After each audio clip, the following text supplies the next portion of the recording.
No sapņa par mājokli līdz atslēgām durvīs. Viss par un ap mājokļu iegādi, būvniecību un remontu. Sveiciens visiem mājokļu sarunu podkāstu klausītājiem. Mana šodienas sarunas viešņa ir Aiva Šefanovska, kura kopā ar savu vīru Ingusu ir izveidojuši Instagram kontu Our Do It Yourself Renovations. Viņu pieredze sākās ar dzīvokļu renovēšanu Dobelē, tad viņi ķērās pie ievērojamas ēkas atjaunošanas Liepājā un atkal ir atgriežušies Dobelē, kur renovē ģimenes māju un tai piegulošās ēkas. Turklāt to visu dara kopā ar saviem 2 mazajiem bērniem. Sveika, Aiva! Sveiks!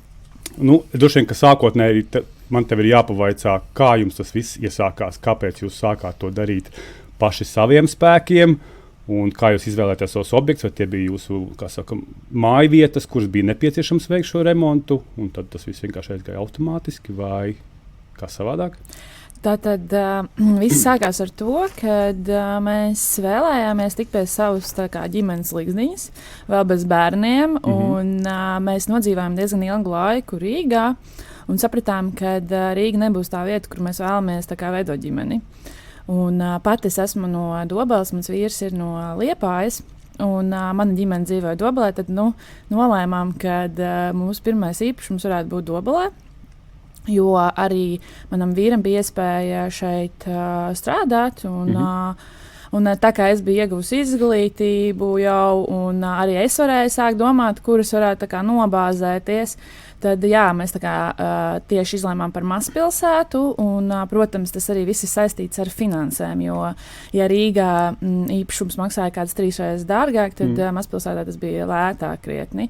Un kaut tad jau bija diezgan, jāiespringst, lai sakrātu to pirmo iemaksu, bet, jā, tas izdevās. Un, jā, tas varbūt bija saistīts ar to, ka mēs redzējām sevi tajā mazpilsētā. Un, protams, arī saprotot, ka ģimenes atbalsts ir ļoti svarīgs veidot ģimeni. Es teiktu, laikam tāds kārtīgs latviešu pieredzes stāsts, kad visi tomēr grib dzīvot laukos un attālāk no Rīgas, bet līdz šim parasti dzīvo, tāpēc, ka vienkārši Rīgā ir darba vieta. Jā, mācījāmies, strādājām, es arī paralēli strādāju jau maģistrantūrā, un pēc tam jau īstenībā man bija kādu periodu darbs Rīgā, un es braukāju no Dobeles kaut kādu vairāk kā gadu, un tā. Bet jā, tas bija tas iemesls, laikam, arī cenu ziņā, un finanses. Arī. Labi, tad Dobelē dzīvoklis, tāda pastāvīga mājvieta, tad jums vēl ir pieredze Liepājā. Jā, sākās ar to, kad mēs izremontējām šo pirmo īpašumu Dobelē. Mums pievienojās pirmais bērns, tad mums pievienojās otrais bērns, un mēs sapratām, ka 2 istabas tomēr ir par šauru. Un tad mums nāca tāds jauks piedāvājums no Liepājas, ļoti, ļoti skaistā mājā, tādā senatnīgā vecā koku mājā pie jūras. Un, protams, mans vīrs ir liepājnieks, un mēs bijām sapņojuši par Liepāju, par jūru un par ģimeni šeit. Un, to, kad liekas arī, ka varbūt vairāk tomēr iespējas sporta ziņā bērniem un tā tālāk. Mēs redzējām to visu tā ļoti skaisti, sapņaini, ka tas varētu būt fantastiski, un mēs vienkārši lecām. Mēs nedomājām par to, par sekām vai par procesu, cik tas ir sarežģīti pārvākties uz citu pilsētu ar bērniem, 2 maziem, tiešām maziem. Un, mēs ielecām tajā piedzīvojumā. Mēs nopirkām, tas gan nav ēkas renovācija, kā jūs pieteicāt, tas bija mansarda renovācija. Jā, vecā mājā koka mansards. Šis mansards bija īpaši ar to, kad mēs iegājām viņā iekšā, tad viņš bija tāds ar eģipsi, iztaisīts ar eģipsi, ar ļoti zemiem griestiem. Un, tas, ko mēs panācām no viņa ārā, bija tāds, kaut kas ļoti iespaidīgs, jo mēs vispār to visu eģipsi izņēmām ārā, atsedzām tos kokus un pavērās arī skats uz lielajiem augstajiem griestiem. Tāds ļoti, ļoti īpašs ar mūsu renovācija, remonts, kas tiešām mums sirdī ļoti tuvs, un šis īpašums arī bija ļoti, ļoti, ļoti īpašs. Bet, sapņi ir jāpiepilda, bet vienmēr tie sapņi, ko tu sapņo, ir īstenībā tas, ko tu gribi. Un šis bija ļoti liels pierādījums tam, jo tomēr ar 2 maziem bērniem bija ļoti sarežģīti un parādījās arī citas problēmas. Piemēram, mans vīrs bija attaisījis Dobelē pa šo laiku savu barbershopu. Un radās problēmas ar darbiniekiem, un tad sanāca, ka tā menedžēšana ir ļoti sarežģīta. Otrs, tā kā bērndārzos netika pieteikti, kad viņi piedzima Liepājā, tad uz to mums pretendēt nesanāca. Tas būtu bijis aptuveni, mēs tiktu tad, kad viņiem jāiet skolā, un 2 privātie dārziņi bija ļoti liels izcenojums. Un, šādas mazas lietas aizved pie tā, ka mēs tomēr nespējam līdz galam dzīvot šeit, iedzīvoties. Un, mēs sākām domāt par to, ka tomēr ir jāpārvācās atpakaļ uz Dobeli, kur ir man vīra šis darbs. Un, kamēr vēl arī es arējos bija dekrēta, tā kā ne dekrēta atvaļinājumā, bet bērnu kopšanas atvaļinājumā, tad bija vēl tā iespēja atkal pārvākties. Un tad īstenībā tas mūsu sapnis un skaistais īpašums mums nācās no viņa atvadīties. Un tā mēs arī atradām ģimenes māju Dobelē. Redz, kā mēs esam noklājuši arī vēl vienu papildus tēmu šeit pieteiktajai par to, kā dzīvot reģionos un tiešām ar tām mītiem un sekām, ar ko vajag saskarties. Bet runājot tieši par to remonta procesu vai atjaunošanas procesu, kā jūs nonācāt, ka jūs to darīsiet paši un ka tas viss ir kaut kur vēl jādokumentē? Pastāst to. Mums laikam, sākās tas ar to, ka, protams, tas viss ir ļoti saistīts ar finansēm. Ja tu vēlies skaisti dzīvot, bet tev nav finanses, tad kur ir šis posms, kur tu vari ietaupīt, tas ir darot pats. Un vēl ir arī tāda mūsu pieredze, ka ne visi meistari nekļūdās. Un kāpēc tad varbūt šīs kļūdas nepieļaut pašiem un par viņām mazāk maksāt? Tas varbūt tā ir. Īstenībā arī tad, kad tu pieļauj kaut kādu kļūdu, tu zini tā paskaties, šits aizies, šits ir ok. Bet ja to izdarīt meistars, par kuriem tu maksā diezgan lielu naudu, tad nē, šits neies, šits nav ok. Tā kā tas varbūt tas vairāk viss bija saistīts ar finansēm. Pirmajā, kaut arī, tagad tā domājot, protams, pirmajā mūsu remontā Dobeles dzīvoklī mēs pieļāvām ļoti daudz kļūdas. Mēs par viņām varbūt arī pēc tam pārmaksājām, bet tā bija ļoti liela pieredze, kas ved atkal uz nākošo soli, uz nākošo. Mēs ieguvām zināšanas, mēs ieguvām kaut kādu praksi, un tā mēs ejot uz priekšu, vienkārši arvien vairāk varam darīt paši. Bet tas viss nāk caur kļūdām un smagu darbu. Tas nav vienkārši, mēs tagad visi būsim celtnieki, meistari vai tā tālāk. Nē, mēs neesam celtnieki noteikti, mēs neesam arī meistari. Mēs vienkārši mēģinām rast kaut kādus risinājumus un varbūt mazliet citādāk padomāt par to lietu vai par to procesu, kā to var izdarīt savādāk, kā mēs mākam to izdarīt. Ar to, ko mēs spējam un tā. Jā, man liekas, ka visu šo procesu rādot arī Instagramā, veidojās tāds paralēlis, kad ar kulinārijas šoviem, kur arī tev gatavo priekšā, un tas liekas viss tik vienkārši un tik skaisti, bet tam noteikti visam aizmugurē ir smags darbs un tāda pamatīga garoziņa, vai ne? Tas nav mums tik vienkārši. Protams. Un romantiski droši. Jā, protams, tas ir sarežģīti, jo īstenībā jau kas ir sarežģīti? Sarežģīti tas, ka tev it kā ir jāsapelna naudu, lai tu varētu remontēt, bet nevis tu viņu samaksā kādam, kurš tev vēl remontēs, bet tu vēl tā kā krāj, un tad vēl pats remontē. Tas viss, protams, ir daudz ilgāk. Mūsu gadījumā šie remonti velkās, bet iet jau 6. gadu. Mēs, protams, esam arī ļoti noguruši no tā. Tu esi it kā atkal izdarījis kaut ko līdz galam, bet tu esi atvadījies, un tu atkal esi ielicis nākošajā, kur tu atkal to pašu dari no jauna. Un tu esi īstenībā mūžīgos remontos, mūžīgos kompromisos, finansēs, un protams, mēs esam no tā noguruši. Mēs gan savā Instagram kontā mēģinam arī rādīt šo ēnas pusi. Mēs arī stāstam par to, cik esam noguruši, vai arī kādas kļūdas esam pieļāvuši, un kā mēs tur pārtaisam. Mums nav tikai cukurs. Tādā ziņā mēs cenšamies būt diezgan reāli, un arī teikt par reālām lietām. Tas noteikti katru reizi ir tāds radīšanas process. Tu radi principā kaut ko jaunu, ko tu pats esi izdomājis un pilnībā individuāli. Mums arī bieži vien vienkārši procesā rodās kaut kādas idejas un vai mēs nonākam vienkārši līdz tam kaut kādam gala rezultātam. Tāpēc varbūt arī tas 3. remonts ir iedevis lielu pārliecību par to, ka mēs varam paši darīt, un arī par to, ka nav jāuzticās tikai citu viedokļiem vai kaut kā, nē, tu to nevarēsi vai otrs. Tas taču ir tik sarežģīti, vai trešais, neleciet, nedariet, nesanāks, vai ne? Nē, īstenībā bieži vien tās idejas, kas mums ir bijušas, mēs sākotnēji esam nobremzējuši, mums teica kāds meistars, šis neies cauri, tur vajag reģips, kā jums iztīsies tie griezti, ja jūs tur atstāsiet to gāzbetonu, ja? Vai kaut ko tādu, bet pēc tam tu tā domā atpakaļ, bet tas gāzbetonu, tie griezti būtu tik skaisti izskatījušies ar tādu odziņu. Kad, vienkārši varbūt ir arī, protams, sevi jāuzticās, bet nevajag domāt, ka tas ir kaut kas super viegli un tagad harmoniski. Ja? Tas ir, protams, darbs. Tās ir daudz kļūdas, kurām tu izies cauri, jo tu neesi profesionāls, tu neesi meistars, tu neesi celtnieks. Bet līdz tam gala rezultātam ir iespēja nonākt. Un iespējams savādāk un varbūt pat vieglāk nekā to darīt meistars.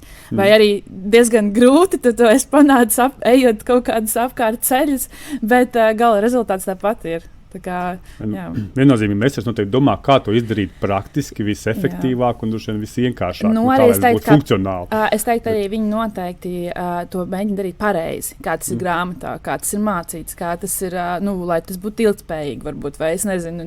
Viņš, protams, domā par to, lai tas būtu, jo viņš tieši tā, viņam maksā tas meistars, jā, viņš ir mācījies to noslīpēt, to tehniku droši vien gadiem, un ar to ienāc, un tas skaties. Bet šitai sienai nevajag, piemēram, tur špakteli. Ja? Man patīk, ka viņi ir reliefaini un ka es vienkārši ar krāsu panākšu ļoti labu efektu un man nevajag viņu pilnīgi taisnu. Tur tāds spēlēšanās. Es tev padalīties ar savu pieredzi, man bija ļoti līdzīgi, ka es arī teicu meistaram, ka es šeit gribu atstāt veco seno ķieģeļu sienu šajā logu ailē.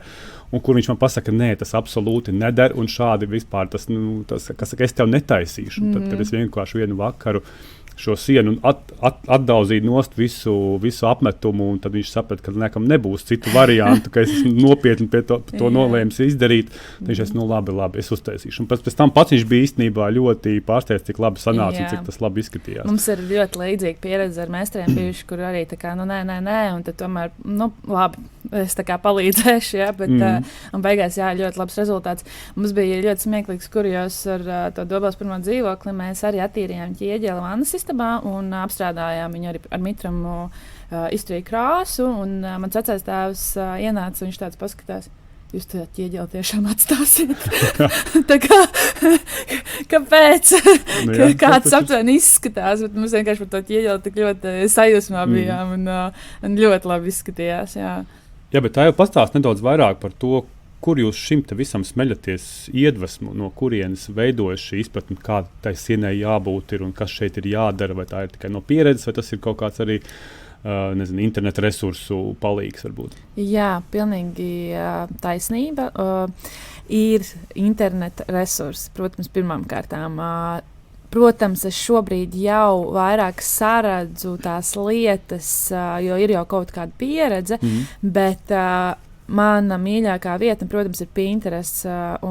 Pinterest atver mums īstenībā ļoti lielu tādu zināšanu un vizuālo, tā teikt, estētiku, kurā tu vari smelties ļoti daudz idejas, un ne tikai idejas, bet arī kā to darīt. Jā, tas noteikti ir numur viens lieta, kuras skatos, un noteikti ieteiktu arī, ja kāds vēl to nedara, paskatīties. Es laikam neprotu Pinterest lietot. Es esmu viņā bijis, un es gala beigās saprotu to, ka viss tas skaistais, ko tur ir, es to nemāku izdarīt, un tad es mēģinu beigās izdomāt, ko es varu izdarīt. No tā arī. Jā, bet tas ir tieši ļoti līdzīgi. Mēs tā kā smeļamies idejas, un mēs pēc tam domājam, kā to izdarīt. Es arī meklēju pēc tam varbūt kaut kur ar vīru YouTube, kā to varētu izdarīt. Bet jā, mēs mēģinām ar savām zināšanām saprast, kā mēs varētu to ideju apdeitot, priekš sevis izmantot. Bet, protams, ne jau visas idejas mēs arī. Mums ir pilnīgi tāpat bijis, ka mēs sēžam, bet kā viņi to ir izdarījuši?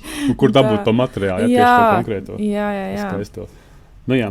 Bet saki, ar ko vajadzētu sākt, ieejot šajā te, īpašumā, kurš ir neizremontēts? Kāds ir jūsu pieredze, ar ko jūs sākat? Ar ideju, kā saka, veidošanu, meklēšanu, ko izdarīt, vai tomēr no sākuma visas sienas, kā saka, atbrīvot no liekā, no vecā, Un tad sāk skatīties, kas veidojās no tās nulles līmeņa. Mēs esam ļoti dažādi cilvēki, un ne tikai ar to, kas mums patīk, bet arī ar finansējumu.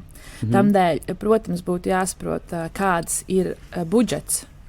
Jo no tā būs atkarīgs, cik daudz kompromisu būs jāpieņem šajā remontā. Jāsāk, protams, noteikti būt ar komunikācijām. Lai nebūtu tā, ka jūs izflīzējat skaistas flīzes un pēc tam visu to nāktos raut ārā, jo nav pareizi ielikts kaut kas vai elektrības vadi nav nomainīti vai kaut kas tāds. Tā kā tas būtu droši vien pirmais, ar ko sākt, tās ir tās pamata. Tās arī ir tās dārgākās lietas īstenībā, jo pēc tam nokrāsot pašam sienas un, vai kaut ko tādu, ja tu nespēji, piemēram, atļauties kaut kādu meistaru vai kaut ko tādu dārgu uzlikt sienā, to tu vari izdarīt pats. Bet noteikti netaupīt uz tām pamata lietām, kas ir obligāti jāizdara. Bet tad visu jūs darat paši, arī šīs komunikācijas, vai tomēr kaut ko uzticat profesionāli? Nē. Mēs neesam elektriķi, noteikti. To var iemācīties. To var iemācīties. Es domāju, varbūt pie 5. īpašuma. Jā, jo mēs ar vīru tiešām no elektrības baidāmies. Tāpēc, laikam, mēs vienmēr esam uzticējušies elektriķiem, un lai viņi arī sakārto to visu pamatu ar visu to kasti, kur viss ir skaisti ar kloķīšiem. un tā, ka tu vari izslēgt skaisti visas zonas un tā tālāk. Jā, to mēs vēl nemākam. Jā, labi, lampai pievienot vadu klāt kā rozeti, jā, tur to varam. Jo tur ir 2 vadi, tas tāds varbūt mazākais, jā, jo es kādreiz tādu kādu projektiņu mazo, tad tur lampas kontaktdakšu mēs varēsim izdarīt. Bet tādas lielās lietas, kas jāsariktē, tas tomēr mēs atstājam profesionāli, tādu kā elektrība.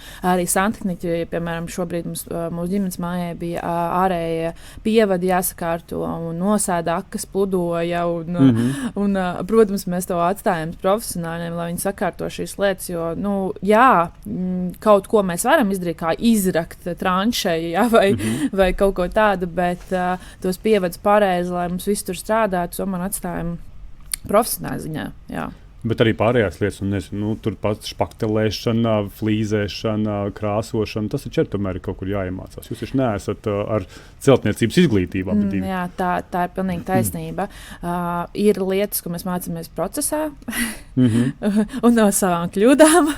Un tā, špaktelēt esam iemācījušies, krāsot esam iemācījušies, flīzēt, jau esam iemācījušies, bet nevarētu teikt, ka mēs esam profiņi tajā. Ja? Flīzēs arī varētu rasties kļūdas. Tāpēc, ja tu tomēr izlem par kaut kādām itāļu dārgajām flīzēm, tad varbūt tomēr atstāj šo darbu arī profesionālim. Ja tās tomēr ir lētas flīzes, un vienkārši viņas ļoti labi izskatās, un tu vari riskēt ar šīm flīzēm, tad var arī pamēģināt pats to izdarīt. Es teiktu, tur atkal ir jāskatās, lai nebūtu tā, ka tas ietaupījums tomēr nav ietaupījums, bet iznāk 3 reizes dārgāk. Tur ir jāatrod tāds līdzsvars. Jā, bet tāpat tās ir kaut kādas lietas, ko tu nezini. Es esmu skatījies YouTube, kā kaut kādas lietas dara. Varbūt kaut ko var atrast. Pilnīgi tāpat darām, ja mēs kaut ko nezinām. Pirmkārt, tas ir zvans draugam celtniekam, zvans draugam kādam no meistariem, kas mums jau ir draugi. Un, protams, tā ir YouTube. Tur tiešām ļoti daudz atrodam, kā to darīt. Tiešām meklējam vienkārši, kā to darīt. Protams, angliski, jo tur ir plašāks klāsts ar šiem video, bet ļoti bieži mēs tiešām... Es pat personīgi ļoti daudz arī skatos. Kā ir pieredze konsultantiem, pieņemsim, būvmateriālu veiklā? Viņi var citreiz kaut ko māk ieteikt, Jā, pilnīgi pareizi. Un es visiem iesaku pamēģināt, paprasīt, nevis beigt no viņiem prom. Nē, es zinu, ka dažkārt viņas nevar nomedīt, jā, bet nē, viņas var nomedīt. Un noteikti izmantot. Mums šādi ļoti ir paveicies Dobalē ar santehnikas nodaļas pārdevēju, konsultantu sievieti. Viņai pašai ir izrādās santehnikas šīs tā kā ne kolēģi, viņai pašai ir, kas strādā, viņai ir santehnika, un viņa ir ļoti zinoša. Un mums vienkārši tāda tā kā ābets, un ja tev kaut kāds jautājums, tu pie viņas vienmēr var aiziet, viņa tik ļoti forši izstāstīs, un tiešām ļoti paveicies. Bet kas ir tie varbūt sarežģītākie darbi, kas jums līdz šim ir nācies, ar ko saskarties? Pašiem tad tas izaicinošākais. Jā, es teiktu, sarežģītākais tomēr ir tas fiziskais darbs. Piemēram, uznest uz to 3. stāvu, to reģipsi, vai tās flīzes. Jā, tieši tā mums Liepājā bija augstas ļoti trepas, kas gāja tādā riņķītī uz augšu, spirālītē, un mums tur bija jāuznes 6-metrīgi dēļi visam šim mansardam, kas bija ļoti liela kaudzīta šo dēļu krāva. Un kā to mēs dabījām gatavu, es joprojām nezinu. Man vīrs saka, es nezinu, kā mēs to dabījām gatavu. Jo tas bija sarežģīti. Jā. Es teiktu, tas fiziskais darbs, protams, ir tas pats sarežģītākais. Tas grūtākais. Jā, un grūtākais. Bet kas ir tas, ko vairs negribētos, pie kā pieķerties pie tiem darbiem? Kur ir tās kļūdas, ar kurām esat saskārušies un tagad saprotat, tas laikam? Tas arī būs šis pats. Jā, vienkārši laikam tas arī ir bijis vissāpīgākais, tā teikt, veselības ziņā, jo manuprāt, mana vīra mugura ir svarīgāka par šobrīd, par to naudu, ko tu varētu samaksāt kādam, kurš varētu uznest to visu augšā. Tā kā mēs to noteikti jau kādu laiku arī vairs, ja kaut kas smags ir, tomēr atrast cilvēku, kas ir gatavs to izdarīt par naudu, un mēs mēģinām to noorganizēt, lai tas nebūtu vairs vīram jādara. Kā ir vispār ar laiku atrašanu šim te visam? Tas taču, man liekas, prasa ļoti, ļoti daudz laika un brīvā laika, un jums taču ir tie divi maziņie, kas auga, tiem arī prasa laiku, un vēl darbs. Jā, tas ir traki. Tas laikam ir arī tas, kas visvairāk, protams, trūkst, un ko mēs visvairāk arī novērtējam savā ģimenē. Tamdēļ mēs cenšamies tomēr arī ne tikai visu laiku būt iekšā šajā remontu burbulī, bet tomēr arī veltīt laiku bērniem. Tātad mums vismaz 2 dienas noteikti veltīsim bērniem, jo man vīram ir pirmdienas brīvs, tad svētdienā mēs noteikti visu dienu ar ģimeni pavadām, kaut ko darām. Un vēl tad kaut kādos posmos atrodam šos laikus. Vasarā noteikti tās vīrs jau ielicis visas sestdienas brīvs, mēs brauksim noteikti uz jūru. Ir jāatrod laiks ģimenei. Tas savādāk. Savādāk, manuprāt, no prieka vai no kaut kāda gandarījuma, tu tomēr aizēji jau, nezinu, tādā smagā rutīnā. Jā, jo ir patiešām smagi būt visu laiku šajos remontos, un tas nav viegli. Bet, ja tu vēl neatrod to kaut kādu būšanu kopā, tad laikam tas ir par daudz prasīts jau. Jā, laika mums nav. Kā jūs ar šiem darbiem, jūs kaut kā iedvesmojat arī citus, noteikti jums ir kaut kāda pieredze. Jums ir konts, droši vien kāds jums arī jautā, kā jūs to darat. Nezinu, varbūt kā jūsu draugi šobrīd pret jums attiecas, vai varbūt viņi arī pārņēmuši jau jūsu praksi un sāk šo darīt. Es vienkārši domāju, vai tam tiešām ir, katrs to var darīt, vai tomēr tur ir jābūt kādam, nezinu, latviešu gēnam, ka es šo varu darīt, un es gribu darīt, un ne katrs to var izdarīt galu beigās. Te ir atkal stāsts par laiku, par finansēm. Ja to var atļauties, tad, protams, to cilvēki pavadīs to laiku kā savādāk, vai tieši tā viņš varbūt vairāk nopelna nekā viņš darītu tagad, kad viņš samaksā citam, vai ne? Jā, par mūsu Instagram kontu, tā sajūta jau ir tomēr, kad ir kaut kāda pozitīva atpakaļ ejošā saite par to, ka cilvēki tiešām iedvesmojās un ka arī viņiem patīk, un mums ļoti daudz ir jautājumi, kā to darīt, un es arī vienmēr atbildu un cenšos izskaidrot no savas skatu punktu, kā tas varētu izskatīties, vai kā to darītu es, un mēs mēģinām vienmēr atbildēt un iedrošināt, un, protams, arī godīgi pasakām, ka šo varbūt labāk nedarīt. Kad es neesmu profiņš šajā, un varbūt, šī lieta tomēr jāatstāja kādam profesionālim vai kaut kā tā. Bet jā, mums tiešām ir tāda forša kopiena izveidojusies, es gribu teikt, ar tiem mūsu sekotājiem un arī tiem, kuriem es sekoju. Ir ļoti daudz šādu kontu, un mēs parasti mēģinām viens otram arī kaut kādā ziņā palīdzēt un atbildēt noteikti uz visiem jautājumiem, kas ir radušies.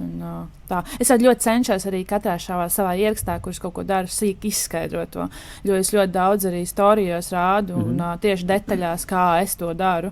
Cenšos. Zinu to, ka mums arī vajadzētu pievērsties YouTube. Bet jā, kā jau mēs runājam par to laiku, tad arī šis atspoguļošana Instagramā ir ļoti laikietilpīgs process. Jā, noteikti. Jā, un tas jau mums ļoti daudz aizņem laiku. Tāpēc tas tāds nākotnes varbūt mērķis vēl, ko varētu darīt. Bet tad manam vīram ir jāiet prom no darba. tad mums ir jābūt full in, un tur vēl tam laiks nepietiek. Bet pamazām. Bet es saprotu, tagad ir 3 īpašumi izremontēti. Nē, 3. ir. Vēl top. Jā, mēs nopirkām ģimenes māju pagājušā gada jūlijā. Tad mēs esam nepilnu gadu. Tas, ko mēs darām šobrīd, tas ir kosmētiskais remonts. Lēns kosmētiskais remonts ar domu, ka pēc kādiem 5 gadiem, kad mēs iekrāsim līdzekļus, centīsimies jau kaut kādas lielas lietas darīt. Es ar to arī uzvedināju savu jautājumu. Kas tālāk? Kur jūs tālāk smelsieties materiālu, ko publicēt savā kontā? Tas nozīmē, ka vajag nākošo īpašumu. Nē. Varbūt vajag kaut ko no nulles uzbūvēt. Es domāju, ka tas ar gadiem varētu pilnībā būt. Jo esam arī sapņojis par savu izplānotu māju. Jo redzēt, kā ir tajos īpašumos, ko šobrīd nopērts, tad kāds viņu jau ir uzcēlis, kāds ir jau plānojumu izveidojis, vai ne? Un viņš ir domājis par to ģimenes modeli vai par to tiem laikiem, kad tā bija, vai tur siltumu vairāk, lai būtu zemāk griezt un tā tālāk. Bet, protams, ka šajā modernajā dzīvesveidā mums ir jādomā par platību, vai viņa nav lieka. Vai viņu nevajag samazināt, bet otrs, lai viņa būtu kompakta un plus, lai visam pietiktu vietas. Tad arī tam ir jābūt veļas telpai un katram bērnam varbūt savai istabai un, protams, hallē vai tai vietai, kur ģimenei uzturēties, lai būtu gaišs. Ir tādi momenti, kuriem šo gadu laikā es sapratu, ko es gribētu. Un, protams, tādu māju no jauna uzbūvēt, tas būtu tāds jau nākošais sapnis, bet līdz tam ir vēl ilgi jādzīvo. Vai tas piepildīsies, to es nemāku teikt. Jo šobrīd šeit ir ļoti daudz darba. Jo mēs nopirkām māju. Māja, ko nozīmē? Māja nenozīmē, tagad ieiet dzīvoklī, izremontēt dzīvokli. Māja nozīmē, tev ir jādomā par siltumu, par apkuri. Tev ir jādomā par ūdens kvalitāti, kā tas ūdens nonāks. Tad tev ir jādomā par apkārtni, par apkārtnes iekārtošanu, vai viņa ir droša bērniem, vai tu vispār vari zāli nopļaut, kas šobrīd ir mūsu īstenībā lielākā problēma. Mēs tikko pirms mēneša nofrēzējām visu teritoriju, jo mēs vienkārši pat ar zāles pļāvēm netikām virsū, jo iepriekšējā saimnieki bija ziedu audzētāji, un viņiem bija ļoti daudz siltumnīcas un dobas, kas bija tādi lieli uzrakumi un kūdras. Un, mēs tur vienkārši nespējām pat nopļaut. Tad tu visu laiku, it kā arī ar tiem remontiem domājot, mēs nevaram izdarīt visu. Mēs nevaram arī šobrīd īpaši daudz pievērsties savai ģimenes mājas iekšienē, jo mums ir ļoti daudz darba ārpusē vēl. Tā, lai tur tā kā sakārtotu, lai vispār varētu ķerties. Mēs šobrīd dzīvojam tādā ļoti padomju savienības vannas istabā, bet mēs nespējam tam pieķerties klāt, jo visu laiku ir kaut kādi šie neparedzētie izdevumi. Piemēram, uzreiz pagājušajā ziemā tur bija skurstenis jāpārtaisa, jo čaula tur iebruka, un tad, ūdens kvalitāte slikti atklājām, tad visu laiku tādas lielās lietas tikai dari, bet līdz tam īstenībā tam kosmētiskajam, skaistajam, foršajam remontam mums netiec. Bet tev ir ļoti, es redzu, tev arī tiešām pieredze ar šo lauku mājas realitāti, ka tu saskaries ar viņu un kas viņi ir jāatjauno. Jo mums arī ļoti daudz klienti nāk vēršās, viņi grib šīs lauku mājas iegādāties, un tad pēc tam kaut kā nebūtu palēnām viņu savest kārtībā. Bet es saprotu, tas nav tik romantiski vien, vai ne? Tas ir tomēr prasa milzīga darba. Un arī atklājas ļoti daudz zemūdens akmeņu pēc tam, kad tu jau esi iegādājies. Ar visu to, kad mums bija šī izpēte, ar visu to, kad, protams, mēs zinājām ļoti daudz no tām lietām. Ļoti daudz lietas nāk ar procesā, dzīvojot. Un, vienmēr par māju ir jādomā, tas nav dzīvoklis. Tas nav, ka tu ieej un tev kāds centrālo apkuru būs palaidījis krāniņu vai nevaļā ūdentiņš būs un tā tālāk. tālāk. Nē, šeit šīs visas lietas tu esi atbildīgs. Tāpat tu esi atbildīgs arī savu piebraucamo ceļu un vēl par ļoti daudz citām lietām. Jā, tā tas ir. Un šis budžets, kas ir vajadzīgs, lai atjaunot šādu veidu īpašumu, ir ļoti, ļoti liels. Bet tas atkal ir stāsts par to, finansēm. Jo, ja tu spēj atļauties paņemt kredītu, vai tu esi iekrājis tik daudz naudas, lai tu varētu uzbūvēt, tā ir cita lieta. Bet, ja tu netiec pie šī lielā kredīta un tu nespēji, tad, protams, ir jādomā citi risinājumi. Un, šis ir risinājums, ka tu nopērci šo īpašumu, tu lēni, palēnām to protams, atjauno.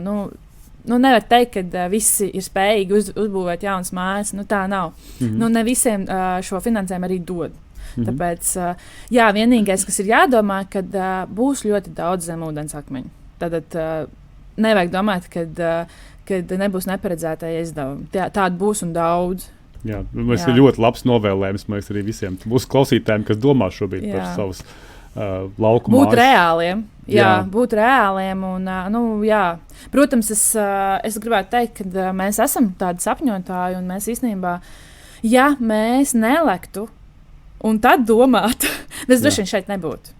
Jo mēs noteikti būtu tajā pašā pirmajā dzīvoklī, vai vispār mēs būtu vēl Čiekurkalnā dzīvojuši īrsnamā kādā. Jo tomēr ir jābūt drosmei, un ir jābūt arī kaut kādam sapnim, un ir uz viņu jāiet. Jo, ja tu nedarīsi, tad tu arī tur nenokļūsi. Tā kā,